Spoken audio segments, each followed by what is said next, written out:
Well, for more thoughts on the ongoing chaos in Syria, let's cross live now to Michael Chusudovsky, the director of the Centre for Research on Globalisation. Thank you very much for coming on to the programme this evening. We're hearing there of the outrageous atrocities and cruelty that have happened in Adra, where 80 people have been killed. In your experience, is this taking the atrocities to a new level? Well, we have to, I think, ask who is behind these atrocities. This is a new wave of killings. It is part of a humanitarian crisis. But we must understand that from the very outset of this conflict, the Western military alliance has covertly supported the terrorists with a view of destabilizing Syria as a nation state.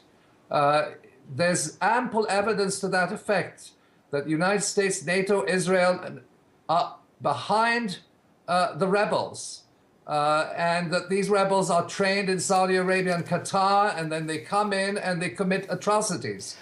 So that the issue is, what is the underlying, who are the underlying masters behind this humanitarian disaster? What are the geopolitical implications? What is the agenda? All right, well, let's just talk about the agenda, because in terms of what's been reported in Adra, there's very little mainstream media coverage of this, although we're hearing a lot about the alleged government attack on Aleppo recently. Why do you think that is? I can't address that issue. The issue I'd like to address is the fact that in recent weeks, there's been an important shift in the relationship between the United States government on the one hand and what is now being presented as the new Islamic Front. And we see now that the United States is, in fact, negotiating and establishing a dialogue with the leaders of these terrorist organizations.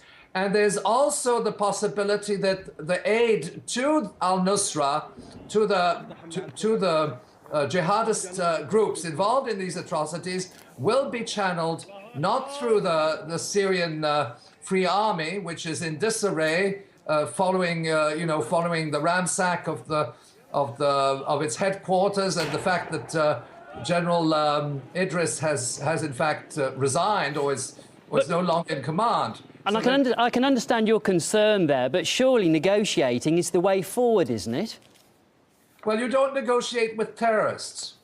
You don't negotiate with terrorists, but I should say that in this particular case, the people who are dialoguing with the terrorists, they have blood on their hands, because they have facilitated the training of these mercenaries in Saudi Arabia and Qatar. They have provided funding. They have not provided a significant level of funding to the so-called moderate opposition forces or opposition brigades. And those moderate opposition brigades, in fact, is a myth.